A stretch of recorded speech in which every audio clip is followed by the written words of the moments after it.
He was face down in the dirt with shrapnel in his leg, certain the next sound he heard would be the last one of his life, when a voice he didn't recognize told him to crawl 3 feet to the left. He had never prayed a real prayer in his entire life. That night, in the dark, he finally did. This is the story of the night a soldier who didn't believe in anything found the one who had been waiting for him the whole time. His name was Jason Hargrove, 24 years old, a specialist deployed overseas with the army, the kind of young man who had grown up skeptical of church, skeptical of faith, skeptical of anything he couldn't see, touch, or prove for himself. He'd grown up in a small town in West Virginia with a father who drank too much and a mother who worked double shifts just to keep the lights on, and somewhere along the way, Jason had decided that if there really was a God out there paying attention, he certainly hadn't been paying attention to Jason's childhood. He joined the army at 19, partly for the steady paycheck, partly to get out of a town that felt like it had nothing left to offer him. He was good at his job. Disciplined. Level-headed under pressure in a way that earned him respect from soldiers twice his age. But underneath that steady exterior, Jason carried a quiet emptiness he never talked about, a nagging sense that his life didn't add up to much of anything beyond the next mission, the next deployment, the next day survived.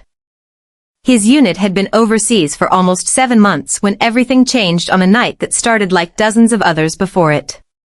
A routine patrol, moving through difficult terrain under cover of darkness, nothing that should have gone differently than the missions that had come before it. But this one did.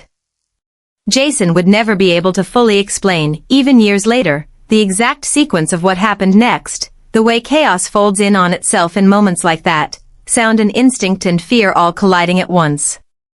What he remembered clearly was the explosion, close enough that the force of it knocked him off his feet, throwing him hard into the dirt, pain tearing through his leg where shrapnel had found him. For a moment, everything went eerily quiet, the kind of silence that comes right after something has gone catastrophically wrong, before the next wave of chaos catches up to it. Jason lay there in the dark, disoriented, pain radiating up through his leg, gunfire and shouting somewhere nearby that felt both too close and impossibly far away at the same time. He tried to move and immediately understood how badly he was hurt. His leg wouldn't cooperate the way it needed to. He was exposed, in a position with almost no cover, and for the first time in his entire life, Jason understood, with a clarity that terrified him, that he might actually die in that exact spot, in the dirt, in the dark, thousands of miles from home. He would say later that in that moment, stripped of every ounce of control he thought he had over his own life, something happened that he still can't fully explain. A single, clear thought entered his mind, distinct from the panic and pain surrounding it, a thought that felt less like his own internal voice and more like something being spoken directly to him. Move 3 feet to your left. Now. Jason didn't stop to question it. Later, he would say that under normal circumstances, a strange thought like that appearing out of nowhere in the middle of chaos should have been the last thing he trusted. But something about the clarity of it, the calm certainty in the middle of pure chaos, made him obey without hesitation. He dragged himself, despite the searing pain in his leg, 3 feet to his left, pressing himself low against a small depression in the ground he hadn't even noticed was there in the darkness. Seconds later, another round of fire tore through the exact spot where he had been lying moments before. Jason lay there in that small depression, heart pounding, pain screaming through his leg, and for the first time in his entire adult life, 24 years of quiet skepticism cracking wide open all at once, he did something he had never once done with any real sincerity. He prayed. God, I don't know if you're even real. I never gave you much of a chance to prove it to me. But if you're there, if that voice was you, I need you right now. Please don't let me die out here. Please get me home. It wasn't polished. It wasn't the kind of prayer he'd heard other soldiers murmur under their breath during hard moments over the years, prayers that always sounded, to Jason's skeptical ears, like empty superstition dressed up in desperate circumstances. This was different. This was raw, honest, the words of a man with absolutely nothing left to hold on to except the smallest, most fragile possibility that someone might actually be listening. He doesn't remember much of what happened in the minutes immediately following that prayer. He remembers the sound of his own unit finally reaching his position, remembers a medic's hands working quickly and expertly on his leg, remembers being lifted, carried, the pain and adrenaline blurring everything into a kind of hazy, disjointed memory. What he does remember clearly, with a vividness that has never faded in the years since, was that same steady, calm voice returning one more time as he was being carried out. "You're going to make it. I've got you." He assumed, in the confusion of the moment, that it was one of his fellow soldiers speaking to him. It wasn't until later, recovering in a field hospital, that he asked the men who had carried him out which one of them had said those words. Every single one of them, confused by the question, told him nobody had said anything like that during the extraction. The situation had been too chaotic, too focused, for anyone to be speaking reassurances.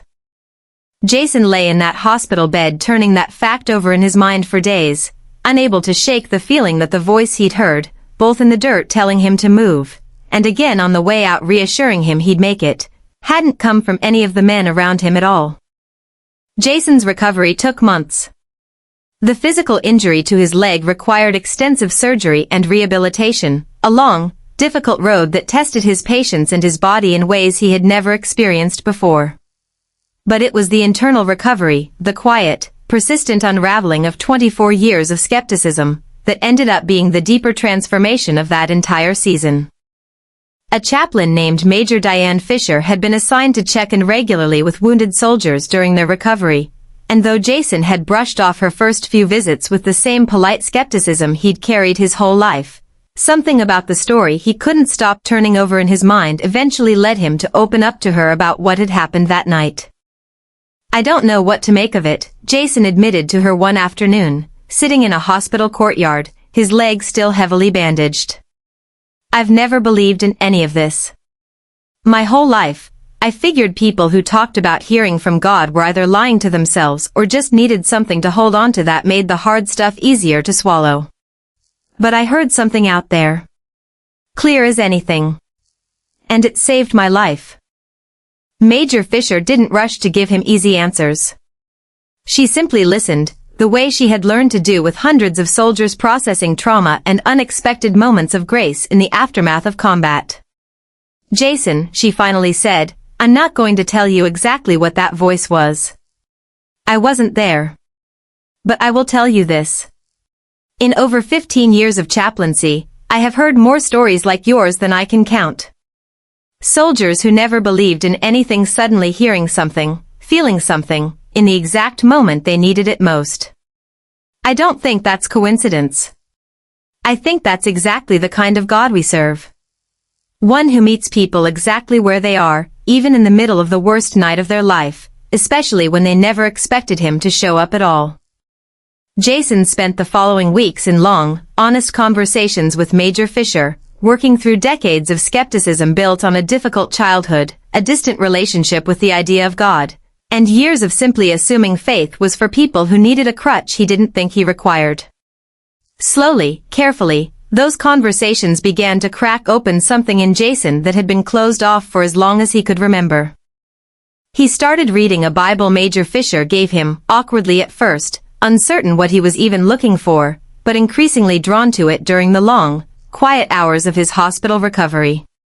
He found himself praying more, not the desperate, one-time plea from that night in the dirt, but small, tentative conversations, the beginning of a relationship he had spent his entire life assuming wasn't real. Jason was medically discharged 8 months after that night, his leg healed enough for civilian life, though he would carry a permanent limp as a reminder of what had happened. He returned to West Virginia a fundamentally different man than the one who had deployed 7 months into that tour, carrying with him a faith he never expected to find, forged in the middle of the most terrifying night of his life. He started attending a small church near his hometown, the same kind of church he had dismissed and avoided his entire childhood, and found himself, to his own surprise, genuinely wanting to be there.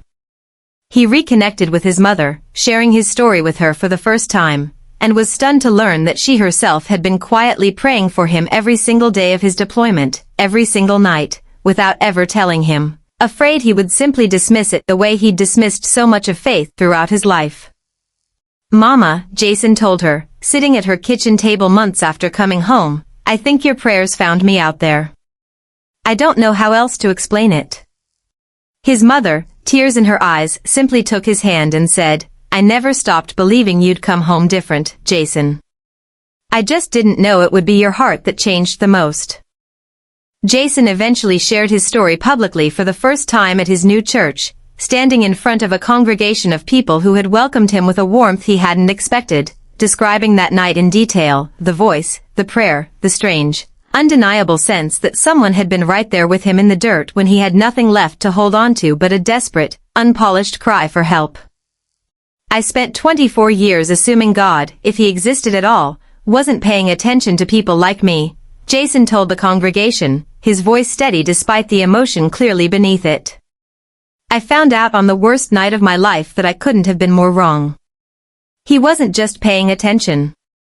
He was right there in the dirt with me, close enough to speak directly into the middle of my fear, in a moment I had absolutely nothing left to offer him in return."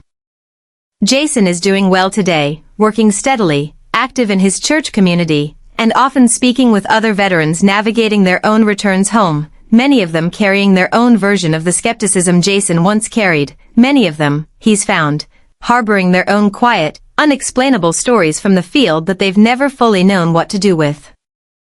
"I tell them the same thing every time," Jason says. "You don't have to understand everything about what happened to you to know that something bigger than yourself was there. I still don't have all the answers.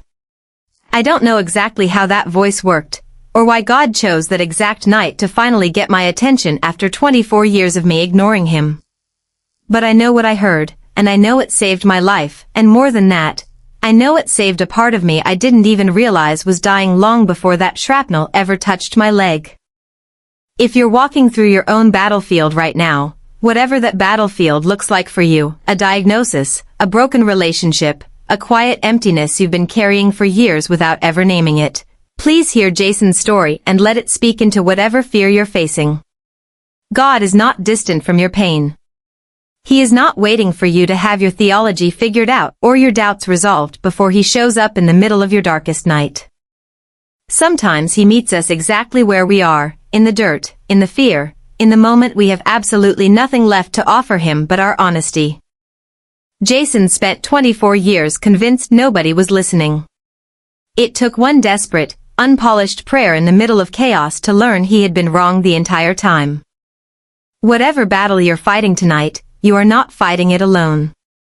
Someone is closer than you think, and he is not waiting for an invitation. He's already moving toward you.